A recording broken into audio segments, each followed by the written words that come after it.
2025, il y a eu 70 000 vulnérabilités publiées. Ça va être compliqué parce qu'il faut avoir l'accord aussi des 27. Il faut arrêter le mythe. Nous, on peut le faire parce qu'on est gros et on sait pivoter. Il faut un peu enlever le vernis cosmétique autour de cette histoire de souveraineté européenne, d'acteurs étrangers, clairement. En tout cas, chez Bidefender, on reste très positif là-dessus. On va dire que c'est pas l'alpha et l'oméga de la souveraineté. Moi, ça fait 30 ans que je fais de l'IT, 30 ans qu'on est mangé, même en droit de l'IT, on est mangé par le reste du monde.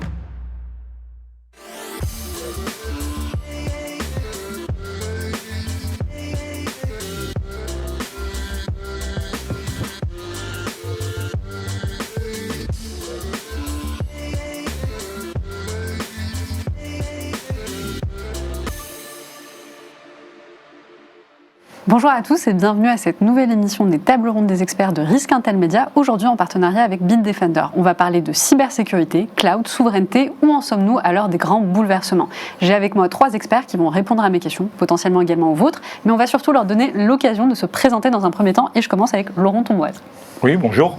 Donc Laurent Tomboise, donc je suis country manager France et Belux chez Bitdefender depuis maintenant 5 ans et demi. Et j'ai un peu plus de 30 ans d'expérience dans la cyber, donc c'est un domaine que je connais plutôt bien. Julien Lévrard. Bonjour, donc moi je suis Julien Lévrard, je suis directeur cybersécurité ou CISO chez OVH Cloud et j'encadre une équipe d'un peu moins de 50 personnes pour accompagner les équipes produits et sécuriser le système d'information interne. Et Éric Babry. Bonjour, donc Éric Barbry, moi je suis avocat, je suis associé au sein du cabinet Racine. Je suis en charge avec un de mes associés de l'équipe IP IT Data, donc on fait de l'IT et de la data. Et singulièrement dans la partie IT, on fait beaucoup de cyber, aussi bien amont, accompagnement des entreprises pour essayer de faire en sorte que ça se passe le moins mal possible. Et puis évidemment, malheureusement, quand il y a des attaques, intervenir auprès des entreprises pour essayer de voir comment on peut là aussi faire le mieux possible pour limiter au maximum les dégâts. Eh bien, merci d'être avec moi aujourd'hui. Comme je vous le disais, on va parler de souveraineté, de cybersécurité, de cloud.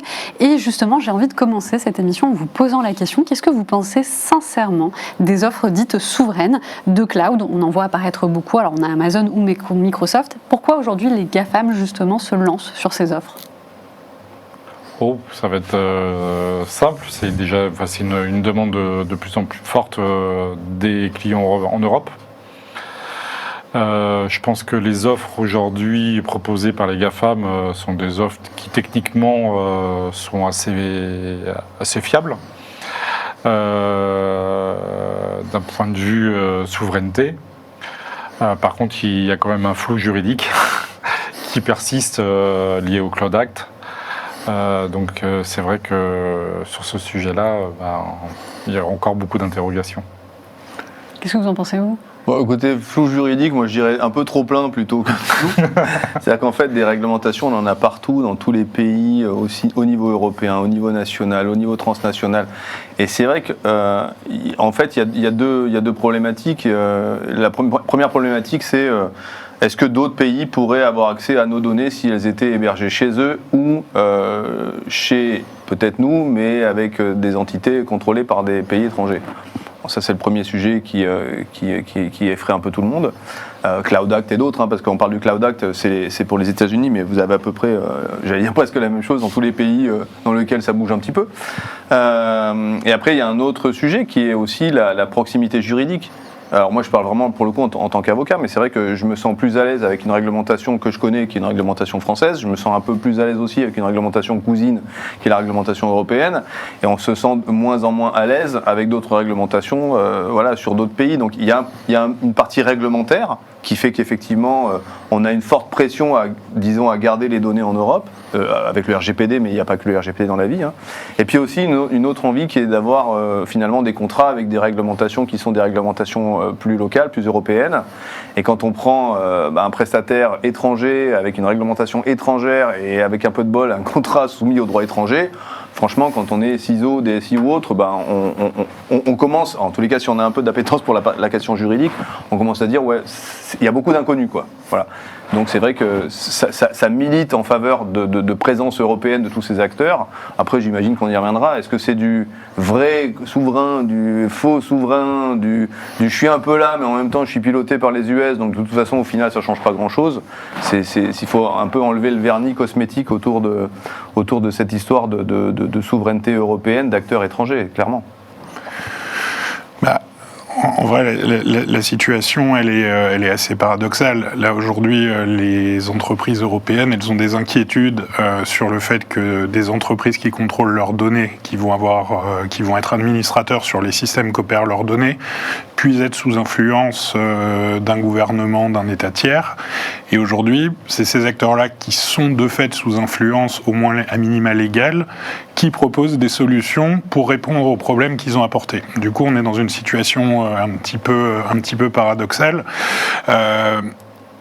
On parle souvent de localisation des données, c'est-à-dire que les hyperscalers font tout leur possible pour essayer de simplifier énormément les discussions, pour donner le sentiment qu'un cloud souverain, c'est des garanties sur la localisation des données et un niveau de sécurité élevé. Pourquoi ? Parce que les serveurs, c'est facile de les mettre dans une région en Europe et de donner des garanties là-dessus. Et la sécurité, les hyperscalers sont plutôt bons et ont plein d'éléments marketing pour justifier le niveau de sécurité. Du coup, là, aujourd'hui, le sujet, il est pas à la mode, mais c'est un vrai sujet d'inquiétude, l'accès aux données, comment on peut garantir notre souveraineté européenne, le fait que nos lois européennes, françaises, s'appliquent sur les données des sociétés françaises en Europe. Et aujourd'hui, juste garantir une localisation des données et un niveau de sécurité, ça suffit pas. Il faut aussi garantir que toute l'organisation de la structure permet d'être immune, comme on dit, aux lois extraterritoriales, que toute l'organisation des opérations soit organisée pour s'assurer qu'il n'y a aucun moyen pour que les données fuitent de manière volontaire ou involontaire et que ces entreprises et ces sociétés qui fournissent des services de cloud soient en capacité de vraiment gérer une autonomie technologique au quotidien sans être dépendants de technologies, de code, de hardware sur lequel ils n'ont pas la liberté de choix. Alors, juste pour préciser, pour être sûr qu'on comprend bien, si on prend une société américaine qui nous dit que la localisation des données est en Europe, mais qui est soumise au Cloud Act aux États-Unis, parce que c'est une société américaine, est-ce qu'on a l'assurance que les données ne vont pas transiter dans l'autre sens? Parce que c'est ce que tu disais quelque part, la localisation ne fait pas tout, donc avoir ces serveurs ou ces datas en Europe, c'est pas une garantie, si on est en tout cas soumis aux lois américaines. Les données d'un système d'information, il y a beaucoup de citoyens européens qui consultent Facebook tous les jours. Les données, elles sont localisées aux États-Unis, en grande partie. Du coup, non, le fait que les données soient localisées en Union européenne, c'est pas une garantie sur le fait que des personnes sur le sol américain puissent pas accéder aux données. D'ailleurs, c'est même par conception d'Internet, c'est conçu pour ça.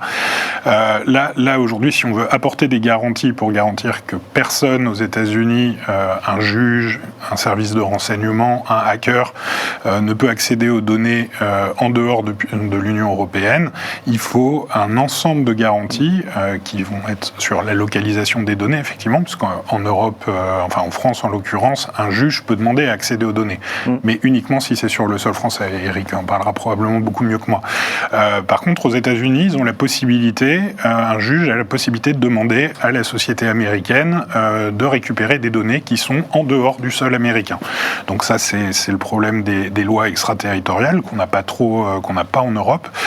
Mais par contre, il faut aussi s'assurer que les données, elles sont pas exposées, qu'on n'a pas des administrateurs dans les bureaux des hyperscalers qui peuvent se connecter à distance, que les équipes de run sont pas organisées en follow the sun dans tous les pays du monde pour assurer un service 24/7, etc. Et toutes ces questions-là, en fait, il faut se les poser. Et il y en a beaucoup à se poser. C'est pas une problématique simple, pour avoir un ensemble de garanties qui permettent de savoir quel est le niveau de contrôle d'un point de vue souveraineté que propose un fournisseur. Si je peux me permettre, c'est exactement le sujet. C'est-à-dire que ce que je disais tout à l'heure en matière de la cosmétique, il y a des cas dans lesquels, effectivement, le fait d'avoir des acteurs étrangers qui se disent souverains européens, disons ça comme ça, ça marche parce que, comme tu dis, il y a toutes les garanties qui vont avec. S'il n'y a pas ces garanties, le fait que les données soient localisées en Europe, ça change strictement rien à la problématique de l'accès à distance. Enfin, je veux dire, il faut arrêter le mythe, quoi. Donc, en fait, le vrai sujet, c'est est-ce que ces acteurs vont, et là moi je suis encore une fois que juriste, donc je ne peux raisonner qu'avec ce que je connais. Ce que je connais, c'est soit la loi, soit les contrats. Voilà. Et en l'occurrence, là, ça sera les contrats. C'est-à-dire, est-ce que oui ou non, dans les contrats, avec ces acteurs, ils acceptent des niveaux d'engagement que tu viens d'évoquer, mais voilà, on peut avoir une panoplie entière qui sera très différente d'ailleurs peut-être d'un client à un autre, en disant il y a des clients qui sont extrêmement exposés parce qu'ils sont soumis à des obligations quasiment de territorialisation de la donnée, d'autres qui le sont moins mais qui ont des données sensibles, donc il faut qu'ils fassent très attention, que ce soit de la santé, que ce soit de la banque ou de l'assurance ou des choses comme ça. Et donc en fait la question va être, mais est-ce que ces acteurs, au-delà de la localisation technologique qui honnêtement ne change pas grand-chose à l'affaire, vont mettre en place ces garanties, que ce soit des garanties techniques mais aussi des garanties organisationnelles. Il y a beaucoup d'organes dans ce genre de choses. Et là, il y a un vrai travail à faire qui n'est pas fait, il faut être très clair. Enfin, moi, je le vois rarement. Ça m'est arrivé 1 ou 2 fois d'avoir des négociations avec ce genre d'acteurs où on arrive à obtenir un certain nombre de trucs. Mais en vrai, ce qu'on devrait obtenir par rapport à ce qu'on a aujourd'hui, ça ne marche pas, il faut être clair. Et puis finalement, si on prend le cas des lois extraterritoriales, c'est pas nouveau. La question de la souveraineté du cloud, c'est pas nouveau non plus. Pour autant, j'ai l'impression, et je veux bien avoir votre retour d'expérience, que ça revient en termes de sujet. Est-ce que le contexte justement actuel ne fait pas re-questionner les choses? Est-ce que vous le voyez sur le terrain, vous, auprès de vos clients, de vos partenaires? Oh, ça c'est une certitude. Aujourd'hui, effectivement, alors plus dans certains secteurs d'activité, notamment le secteur public, notamment sur des entités sensibles, où là, effectivement, ça revient très fortement. Des demandes de garantie de souveraineté des données. Et pour certains, effectivement, après certaines sociétés privées qui ont là aussi des données sensibles. Donc oui, ça, mais c'est lié effectivement, je pense aussi au contexte géopolitique actuel. On est dans une incertitude en ce moment, donc effectivement, je pense que les gens se reposent aussi la question. Alors justement, j'ai cru comprendre qu'il y avait un partenariat entre Bitdefender et OVH Cloud. Est-ce que vous pouvez peut-être nous expliquer comment ce partenariat se met en place? Quel est aussi l'impact sur vos clients? C'est un partenariat qu'on a lancé alors très récemment. L'année dernière. L'année dernière déjà. Ça fait quelques mois qu'on a lancé ce partenariat-là. Pourquoi déjà OVH? Pour nous, tout simplement parce que c'est un des leaders du cloud européen, donc c'était déjà une évidence pour nous de travailler avec OVH. Et surtout, il y a quelque chose qui nous intéressait également, c'est la certification obtenue par OVH et obtenue depuis déjà quelques années, qui est la certification SecNumCloud, qui est une certification assez contraignante et qui était importante puisque effectivement on a beaucoup de sollicitations de clients en Europe sur justement cet environnement-là. Donc il était important donc ça a été une évidence pour nous de travailler avec OVH. Puis je dirais en plus, on avait déjà des relations avec OVH, puisqu'OVH était l'un de nos clients, donc c'était plus facile aussi de travailler avec quelqu'un qu'on connaît déjà. Ouais, si je peux compléter, alors effectivement, je pense qu'il y a beaucoup de relations directes, humaines avec les équipes techniques. On travaille depuis des années avec Bitdefender. Alors, chez OVH Cloud, on a l'habitude de faire beaucoup de choses nous-mêmes, de refaire pour justement être dépendant du moins possible de tiers et être le plus autonome, le plus souverain, pour reprendre le mot tout à l'heure.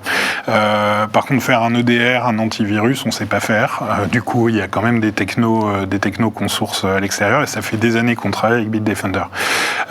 Mais on n'avait pas la version normale, standard cloud de Bitdefender parce que justement, on a des problématiques de souveraineté et de contrôle. Du coup, on avait une version on-premise, donc installée sur nos serveurs, qu'on doit opérer dans la durée, etc. Quand on a obtenu les qualifications SecNumCloud dans les échanges qu'on a eus, je me suis fait un petit peu challenger par les équipes techniques et commerciales de Bitdefender qui disent mais pourquoi vous passez pas au cloud? Et je leur dis quand vous serez souverain, on prendra la version cloud. Et j'ai une solution pour vous. Du coup, c'était au FIC l'année dernière. Du coup, c'était exactement à cette période-là. L'idée a maturé pendant quelques mois. Nos patrons de l'époque, chez nous, ce qui a changé entre-temps, et le patron de Bitdefender, un des patrons de Bitdefender, se sont vus pendant l'été. Et on a décidé de travailler ensemble. Et après, ça a été hyper vite parce que les équipes d'ingénierie de Bitdefender sont hyper compétentes et je pense qu'ils ont été bien accompagnés. Très clairement. Alors justement, quand on parle de souveraineté, est-ce que le cadre juridique légal français ou européen permet justement d'avoir cette préférence nationale et est-ce que quelque part ce ne serait pas de la discrimination économique ? Alors ça c'est une bonne question. Alors d'abord il faut distinguer plusieurs choses. La première c'est que vous avez des acteurs qui sont soumis à des obligations de souveraineté. Voilà. Singulièrement, c'est presque ceux qu'on connaît le moins parce que c'est des acteurs qui ne sont pas non plus extrêmement nombreux, mais qui vont être un peu ceux qui sont du rôle du régalien en fait dans un État. C'est souvent la défense évidemment. C'est souvent, on va appeler ça la sécurité intérieure. Bon, on va dire police pour faire simple, et aussi tout ce qui va tourner autour des affaires étrangères. En gros, c'est ces trois grands domaines qui sont des domaines qui sont plutôt réservés aux États-nations, y compris au sein de l'Union européenne. Je ne vais pas rentrer dans un cours de droit européen, et c'est sûr que si quelqu'un faisait un peu de droit européen, il me dirait « Eric, c'est pas tout à fait ça », mais en vrai, c'est vraiment ça.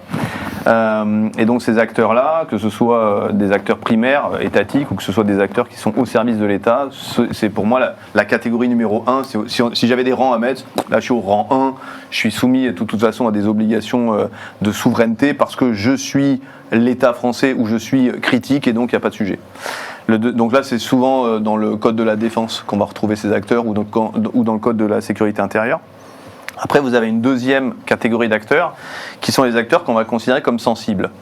Ces acteurs-là, il y a différentes réglementations, je ne vais pas rentrer dans le détail, mais vous avez la banque et l'assurance, on va dire plutôt DORA, vous avez les entreprises essentielles, on va appeler ça NIS 2, enfin bon, il y a quand même de plus en plus de réglementations. Et ces réglementations, elles n'imposent pas forcément une souveraineté, mais elles imposent un niveau d'excellence, on va dire ça comme ça, en matière de cyber et de résistance à des attaques, mais aussi à des accès qui ne sont pas forcément des attaques au sens strict du terme, mais qui ont des accès juridiques, on va dire, d'entités ou d'entreprises étrangères. Et ce niveau numéro 2, on l'invite fortement en fait à être dans le monde souverain. Voilà. Et après, il y a le niveau 3, j'allais dire celui du commun des mortels, mais qui peut être soumis aussi à des obligations particulières, typiquement un cabinet d'avocat.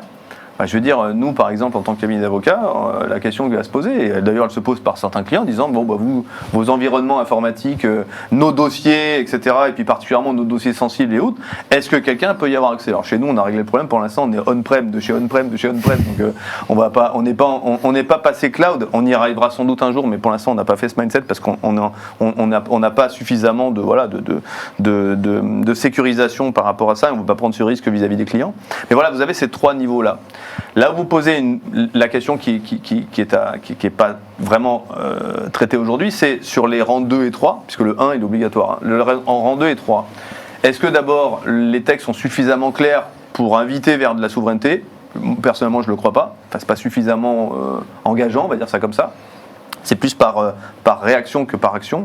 Et effectivement, vous posez une bonne question qui est la discrimination. D'accord ? Discrimination technologique, discrimination économique, tout ce qu'on peut avoir. Et là, pareil, on a deux niveaux. On a le niveau de la discrimination au sein de l'Union européenne, on a le niveau de discrimination en dehors de l'Union européenne. En dehors de l'Union européenne, aujourd'hui, les règles, elles sont un peu... Enfin, il n'y en a pas, quoi. Bah, très simplement, si j'ai pas envie de bosser avec des Américains, avec des Chinois ou avec des Israéliens, j'ai pas envie. Il n'y a personne qui va vraiment m'obliger à le faire. Il y a des cas, encore une fois, marginaux sur lesquels on pourrait être amené à, mais c'est pas le cas.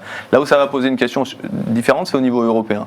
Où là, effectivement, c'est plus compliqué de faire de la discrimination au sein de solutions européennes, parce que liberté des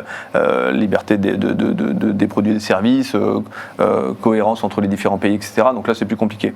Mais voilà, après, pour l'instant, moi, j'ai pas vu de contentieux, en l'occurrence, ou précontentieux ou autre, de quelqu'un qui irait chercher telle ou telle solution et qui écarterait par nature des solutions qui seraient considérées comme inacceptables pour des raisons juridiques. Je pense que ça viendra sans doute, mais pour l'instant, j'en ai pas vu. Ouais, peut-être pour compléter, parce que l'aspect juridique, effectivement, je suis d'accord avec tout ce qu'Eric a dit. Après, pourquoi les acteurs de rang 1 et 2 dans ton modèle se contraignent à mettre en œuvre de la souveraineté, alors que c'est pas légalement obligatoire, c'est que c'est des entreprises qui sont soumises à des homologations ou équivalents, et c'est-à-dire qu'ils doivent écrire les risques auxquels ils font face dans un document sur lequel ils vont s'engager sur les risques qu'ils acceptent. Et aujourd'hui, entre ne pas prendre une décision et se retrouver chez un hyperscaler en fermant un peu les yeux, en faisant pas trop attention, en écoutant ses équipes IT qui disent ah ça va être plus rapide, on a l'habitude, etc. C'est pas la même chose que d'avoir un document d'homologation assigné par une autorité d'homologation qui dit j'ai bien pris en compte que les données elles pouvaient partir aux États-Unis et j'accepte ce risque-là. Le jour où il y a un problème, c'est mon nom qui est écrit en bas de la feuille. Du coup, c'est pour ça qu'aujourd'hui, on a des postures politiques qui sont données par un certain nombre d'acteurs, d'élus, qui vont dire il faut favoriser l'écosystème européen, il faut faire privilégier les entreprises du cloud français, etc. C'est pas dans la loi, c'est-à-dire c'est pas une obligation. Mais par contre, derrière, si les décideurs le font pas, quand ils doivent mettre leur nom en bas d'un papier, c'est eux qui vont porter la responsabilité. Du coup, c'est pour ça qu'ils sont un peu en avance sur le reste du marché. Mais les acteurs, les grands comptes et les grandes entreprises, aujourd'hui, se posent beaucoup de questions sur ce sujet-là parce qu'elles sont inquiètes. Et aujourd'hui, ça prend du temps de migrer quand on a une stratégie full hyperscaler, revenir sur du multi-cloud, avoir de l'agilité dans les équipes IT, c'est quelque chose qui se reconstruit et c'est dur, ça coûte cher, ça prend du temps. Et là, aujourd'hui, on discute avec beaucoup de sociétés, de grands comptes pour justement les accompagner dans cette logique, non pas de migrer tout ce qu'ils ont mis chez les Américains chez nous, mais de leur redonner de l'agilité pour leur redonner des cartes pour qu'ils puissent gérer ce risque-là. Ceci dit, il y a quand même des directives du gouvernement français sur certaines entités, notamment on le voit dans le secteur du notarial, où là il y a vraiment une demande forte de la sécurisation des données. C'est le cas également sur certains ministères ou certaines administrations du service public. Donc c'est vrai qu'on commence quand même à avoir ce genre de... Mais de toute façon, aujourd'hui, que ce soit en France ou en Europe, on est tout à fait... De toute façon, pour ce secteur-là, on est quand même lié aussi à des appels d'offres publics. C'est quand même aujourd'hui important de le souligner. Donc il n'y a pas forcément beaucoup de privilèges par rapport aux acteurs américains ou étrangers de manière générale. Parce que c'est vrai que j'avais été étonnée, c'est en fin 2025, où la Chine avait laissé 6 mois à toutes les entreprises pour sortir les entreprises en cybersécurité américaine et une entreprise française, donc dans la liste, donc une entreprise française, et ils avaient 6 mois pour trouver un équivalent chinois, donc avec une préférence nationale. Eux, ils ont été rapides, 6 mois. Ils ont eu 6 mois pour sortir toutes les entreprises américaines, dont une entreprise française dans le lot. Donc, comme quoi c'est possible, mais bon, les Chinois c'est particulier. Mais c'est là que nous, on est. Enfin, je veux pas du modèle chinois, pas plus que je veux du modèle américain, mais c'est là où il y a quand même. Vous parliez de distorsion ou discrimination. En fait, c'est nous qui la subissons quasiment tout le temps. Enfin, moi, ça fait 30 ans que je fais de l'IT, 30 ans qu'on est mangé, même en droit de l'IT, on est mangé par le reste du monde, quoi. On n'est pas foutu de se faire des règles. Pardon. Pas capable de se faire des réglementations à nous qui protègent les intérêts des entreprises. On n'est pas capable d'avoir un fleuron industriel dans l'IT, de l'IA ou du cloud ou autre chose. Au niveau européen, on a réussi des fusées, on a réussi des avions. On n'est pas capable d'avoir un cloud européen ou d'avoir. Enfin, on a plein. Tout le monde a envie de le faire, mais c'est un peu comme les présidentielles, quoi. Tout le monde veut se présenter, quoi. Mais ça marchera pas. Il y aura qu'à la fin, il n'y en aura qu'un qui sera élu.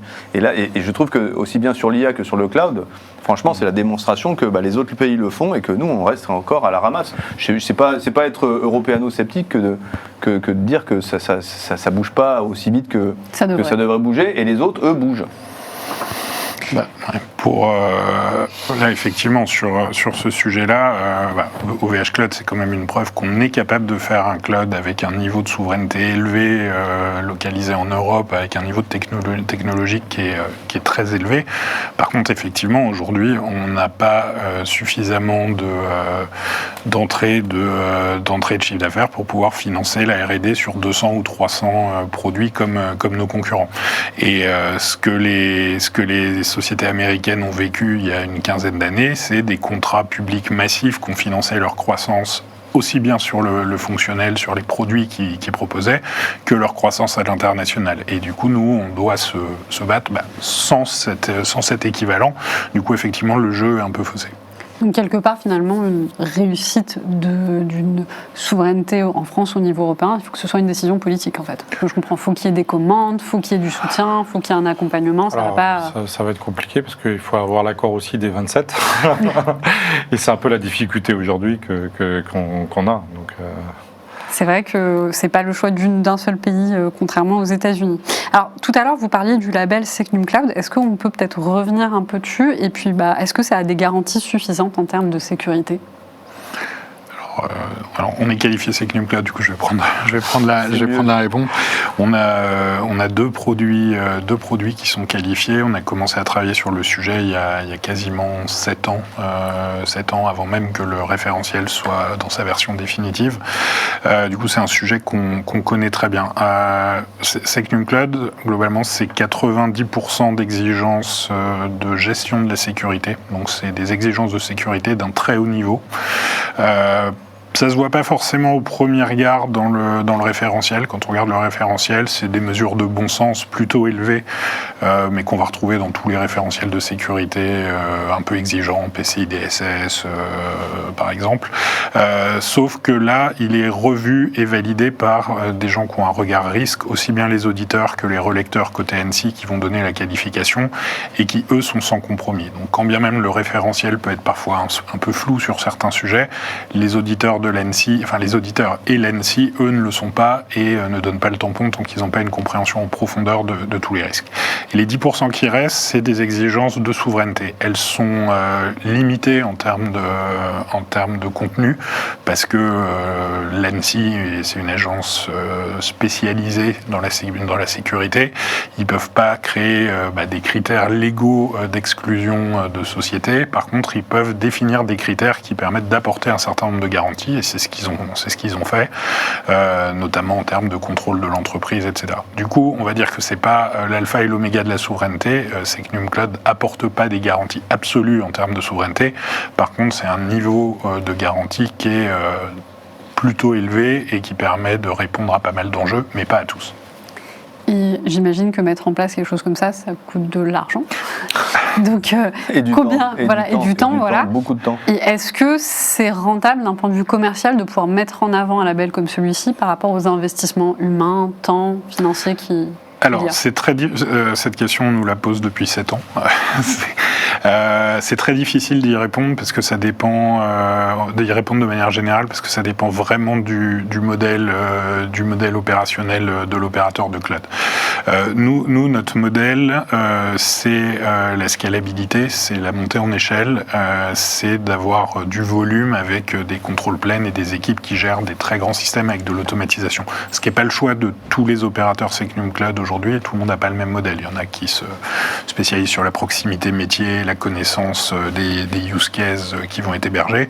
Nous, on est vraiment un acteur industriel et on se fait accompagner par des acteurs qui vont être en proximité des métiers pour utiliser notre cloud. Là, du coup, nous, aujourd'hui, notre business model, il consiste pas forcément à augmenter les prix significativement. C'est un petit peu plus cher que nos produits standards, de l'ordre de 10-15%. Mais par contre, on vise plutôt à en faire un segment marché dont le coût se porte par la scalabilité pour que ça soit lisse et invisible pour nos clients. À terme, potentiellement, quand on aura atteint un niveau d'échelle suffisant, c'est probable que les offres Secnum Cloud seront à un niveau de pricing aligné avec les produits haut de gamme avec des hauts niveaux de support et de service. En fait, le problème de Secnum Cloud, perso, je trouve que c'est plus la difficulté de l'avoir quand on est moyen ou petit. C'est-à-dire qu'en fait, c'est un super référentiel label. Il n'y a rien à dire sur... en plus, je n'ai pas la prétention de le comprendre en totalité, mais j'ai la prétention de connaître le boulot des auditeurs, de connaître les gens de l'ANSSI, et globalement, il n'y a même pas l'ombre d'un doute quand vous l'avez, c'est que vous êtes vraiment excellent. La question, c'est qu'il y a des gens qui sont excellents, mais qui sont des acteurs intermédiaires ou des petits acteurs qui vont dépenser ou qui vont devoir dépenser des sommes qui sont assez importantes. Mais c'est vrai aussi pour de la 27001 ou d'autres choses, du HDS, j'en sais rien. Enfin, il y a plein d'autres référentiels, il n'y a pas que celui-là. Et à chaque fois qu'on nous pose la question, c'est ça va coûter combien ? Alors, incluant évidemment des frais d'avocat, parce que dedans, il y a aussi des trucs juridiques, il faut des chartes informatiques, des chartes admin, des chartes bidules, de l'organisation, il y a plein de trucs. Et en fait, c'est assez souvent dévastateur finalement pour une moyenne entreprise ou une boîte même qui aurait du talent et qui n'a pas forcément les ressources pour le faire. Et c'est là où je trouve que l'exercice est un peu faussé, parce que finalement, des petits, j'en connais pas beaucoup qui sont Second Cloud. Et est-ce qu'il ne faudrait pas, en gros, un autre, peut-être inférieur en termes d'exigence, mais intermédiaire, en disant, oui, qu'est-ce que vous cherchez ? Vous cherchez un acteur petit avec un niveau d'excellence sécuritaire, mais à votre niveau petit, moyen, un gros. Et c'est là où je trouve que pour l'instant, c'est très compliqué. Enfin, moi, j'accompagne quelques boîtes et c'est assez compliqué pour des boîtes qui n'ont pas vraiment les moyens, l'envie. Et en plus, vous avez posé la bonne question, c'est OK, on va faire ça, mais ça va nous rapporter combien, quoi ? C'est quoi le ROI par rapport à ça ? Alors, dans une boîte comme la vôtre, je ne sais pas, mais je pense que c'est une boîte qui a les moyens. Donc, à la limite, demain, on se plante. Bon, on sera tous engueulés, mais on s'est juste à peine planté. Dans une petite boîte où vous avez mis beaucoup d'argent pour faire ça en espérant vous distinguer du reste du marché et où à la fin ça ne le fait pas, ou alors vous ne l'obtenez pas parce que justement vous avez mis tout ce qu'il fallait mais vous n'arrivez pas à ce niveau d'excellence qui fait que c'est très compliqué à avoir. Moi j'ai des boîtes, ça fait 2 ans qu'on est sur le sujet et elles ne sont toujours pas validées parce qu'il manque toujours la virgule du point du carré. Bon c'est comme ça, et tant mieux parce que si ça a été fait pour ça, c'est que tout le monde coche les cases. Donc, voilà, je suis assez, je trouve ça très bien pour les grandes boîtes.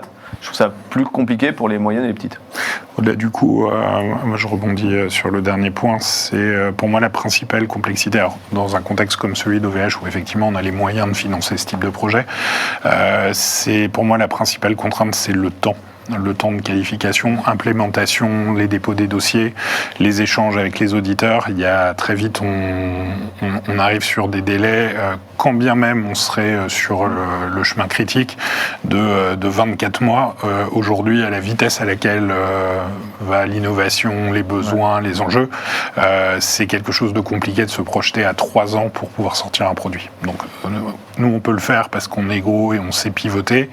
Un petit qui se concentre sur une offre vraiment petite va être agile parce qu'elle est petite et du coup il peut aboutir relativement rapidement s'il se concentre là-dessus. Par contre, un acteur moyen qui doit gérer son legacy, son existant, tous ces problèmes de processus et qui voudrait se lancer là-dessus, c'est quasiment inatteignable. Il y a le maintien en conditions opérationnelles, c'est-à-dire que non seulement tu dois mettre en place toute l'armada au début, mais après ça s'arrête pas. Comme tu le dis, ça fait que évoluer. Les solutions techno, elles évoluent en permanence.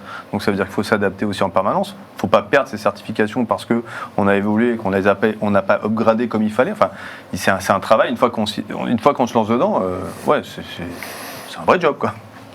Et justement, je voulais qu'on parle du label EUCS. Donc je sais que c'est un label qui a fait pas mal parler parce que justement on n'y trouvait pas ce qu'on souhaitait en termes de protection contre les lois extraterritoriales.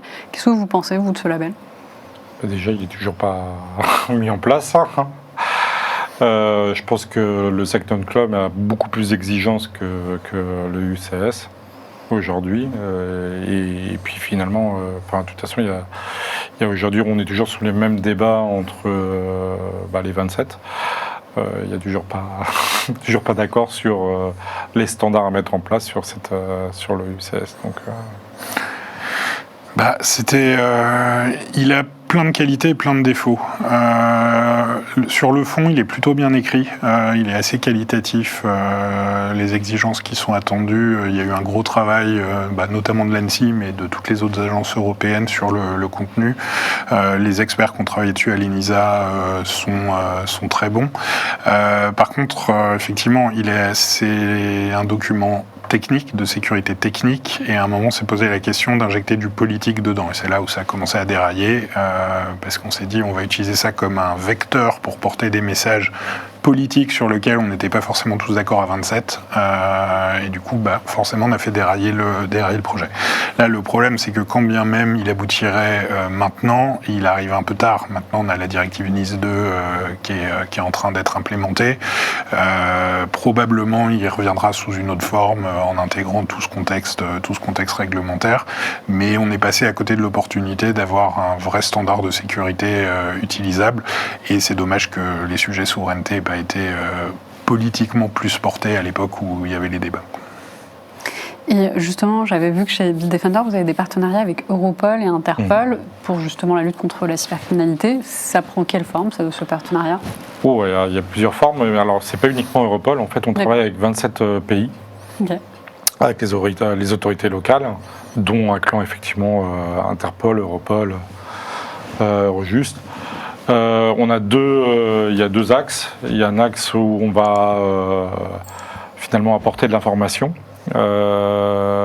puisque en fait on a des équipes techniques qui font de l'analyse de programmes malveillants et d'infrastructures techniques de hackers et de données opérationnelles. Donc on partage en fait ces informations-là avec les autorités locales pour renforcer finalement leurs enquêtes. Et la deuxième, ça va être une coopération plutôt opérationnelle où on va aider sur l'analyse technique malveillante ou dans l'arrestation en tout cas de groupes de hackers. Et justement, j'ai vu que les attaques qui ciblaient le cloud et les infrastructures hybrides se multipliaient. Quels sont les types d'attaques qu'on voit le plus ? Alors, nous, on en a toujours vu beaucoup. C'est vrai que là aujourd'hui, le gros des attaques qu'on voit sur les infraclouds, elles ciblent plutôt les environnements sous la responsabilité de nos clients. Typiquement, essayer de trouver des comptes à compromettre dans des data leaks et de se connecter aux infrastructures. On a beaucoup d'attaques sur les vulnérabilités exposées par les applications déployées par nos clients.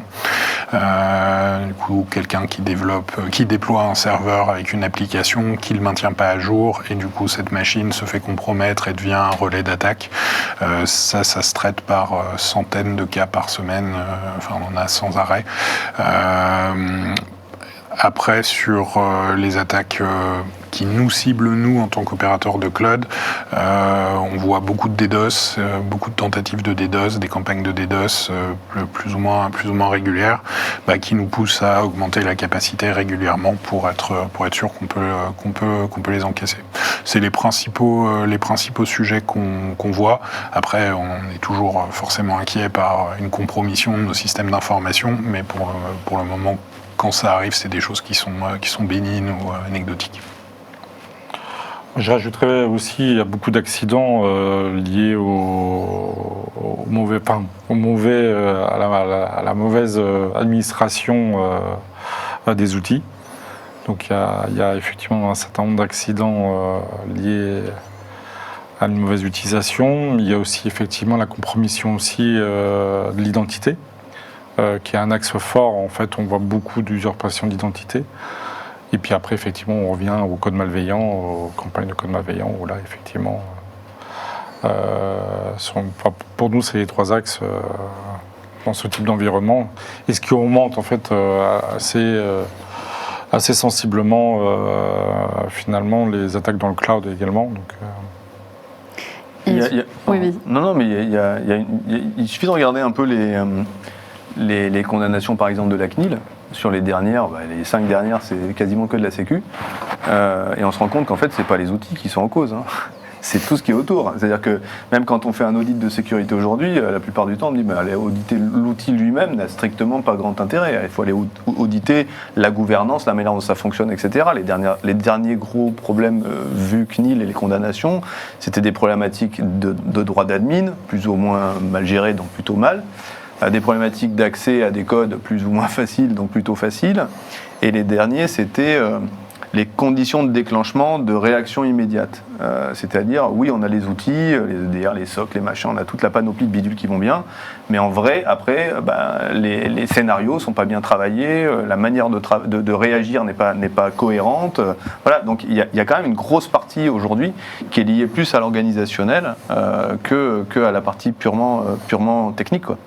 Et puis la complexité augmente énormément. En 2025, il y a eu, je crois, c'est 70 000 vulnérabilités publiées. C'est c'est une masse d'informations, enfin c'est plusieurs centaines, enfin plusieurs dizaines par jour qu'il faut traiter, qu'il faut raffiner, qu'il faut évaluer dans son contexte. Il y a peu de structures qui ont les moyens d'avoir des gens pour faire le tri dans ces données.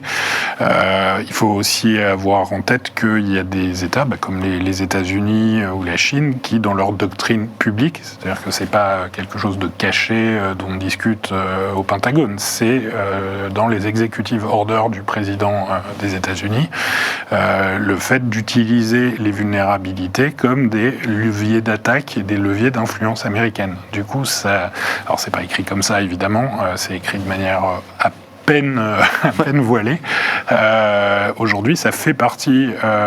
C'est une vulnérabilité, c'est plus un problème à corriger, c'est devenu un asset pour attaquer. C'est quelque chose qui a de la valeur, qui se protège, qui se cache et qu'on utilise le jour où on en a besoin. Et ça, évidemment, la PME du coin, elle peut rien faire contre ça. Autant quand on a beaucoup de moyens, on peut mettre en place ce qu'on appelle de la défense en profondeur et du coup s'assurer que les vulnérabilités sont très difficiles à exploiter. La plupart des équipes informatiques de structures petites et moyennes n'ont pas cette capacité, ni même la connaissance de ce qu'ils doivent faire. Ils vont se limiter à des gestes d'hygiène qui sont souvent insuffisants.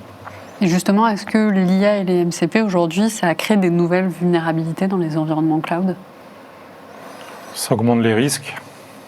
Ça va créer de nouvelles vulnérabilités, ça augmente les risques. Alors les deux, ça crée de nouvelles vulnérabilités, mais ça augmente aussi les risques, notamment dans le cloud, de manière exponentielle, plus rapide. Il y a effectivement de nouvelles attaques aujourd'hui, donc comme l'injection de prompt, des modifications je ne sais plus comment on dit, de modèles, pardon. Voilà.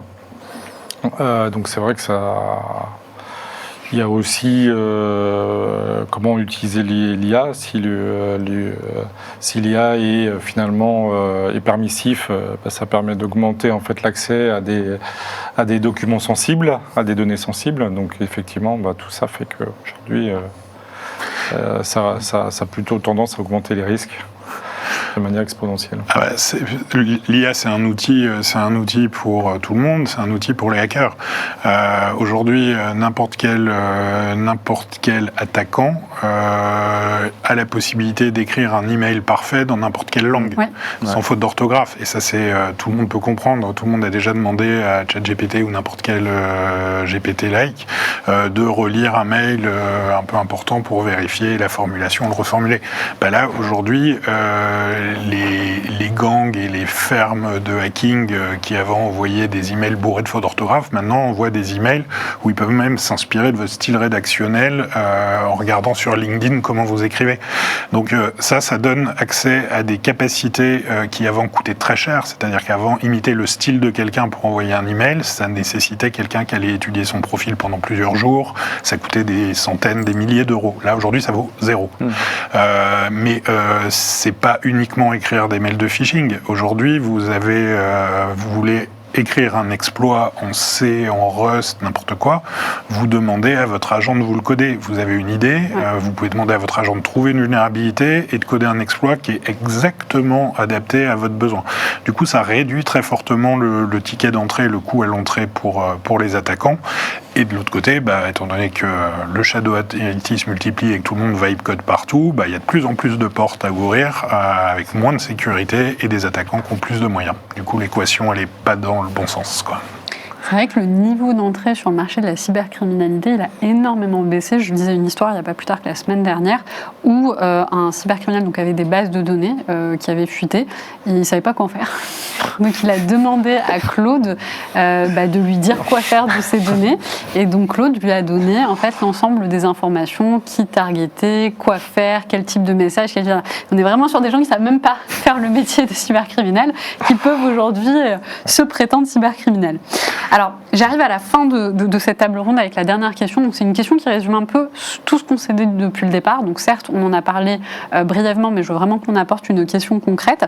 Est-ce qu'aujourd'hui, pour vous, l'Europe est en mesure de créer des champions technologiques dans la cybersécurité et dans le cloud pour pouvoir rivaliser avec les mastodontes européens, les mastodontes américains et chinois ? Si vous voulez commencer par moi, alors, techniquement parlant, je n'en sais rien, j'imagine que oui. Juridiquement parlant, c'est ce qu'on a dit tout à l'heure. Je veux dire, tant qu'on aura des pays qui rêvent de leur propre souveraineté avant de rêver d'une souveraineté européenne, ben non, on n'y arrivera pas. Alors, moi, techniquement, je suis convaincu que oui. D'un point de vue marché, j'en suis moins convaincu, même si on y travaille quotidiennement. Je pense que là aujourd'hui, on ne peut pas se poser cette question, et je ne veux pas ouvrir un nouveau chapitre dans la table ronde, mais il faut regarder à quoi va ressembler le futur du cloud de demain. Le futur du cloud de demain, ça va être d'héberger l'IA. Et on est obligé de se poser les questions. Aujourd'hui, le cloud, on monte dans les couches, on ajoute de plus en plus de strates. Demain, on va demander à des agents de faire ça à notre place. Du coup, on va avoir un filtre très fort sur les SaaS, les PaaS et les fonctions de IaaS dans les années à venir pour fournir les primitifs qui sont nécessaires pour les agents IA pour pouvoir travailler. Et du coup, il va y avoir un tamis assez dramatique sur un certain nombre d'outils qui aujourd'hui marchent très bien. Et en fait, il faut penser à ça. Il faut réfléchir d'un côté à l'IA, c'est pas le sujet de cette table ronde, mais à savoir quelles sont les primitives en termes de systèmes qui vont être utilisés demain. Et il faut qu'on s'assure que les industriels de l'IT, et je parle plus large que le cloud de l'IT en France et en Europe, et OVH Cloud en premier, proposent toutes ces primitives-là pour que demain le marché est prêt à consommer toutes les primitives pour pouvoir construire les systèmes d'information de demain. Alors moi je suis beaucoup plus optimiste. Je suis optimiste. C'est du business tout ce que je dis. Non, mais moi, déjà je trouve que partenariat OVH, Bitdefender, c'est un exemple. On est deux sociétés européennes avec une culture assez proche finalement, puisque nos deux dirigeants en fait, finalement ont la même philosophie. Il y a énormément d'investissements communs entre OVH et beaucoup d'interactions aussi. Ce qui fait pour, je pense, aujourd'hui une force en tout cas pour nos deux structures. Et d'ailleurs, on commence, l'IDC a fait un petit article sur notre offre commune. Donc ça prouve qu'aujourd'hui, il y a une certaine reconnaissance en tout cas de notre duo. Après, effectivement, il y a encore beaucoup de chemin à faire. Mais en tout cas, chez Bitdefender, on reste très positif là-dessus. On a beaucoup de demandes, aussi bien au niveau européen.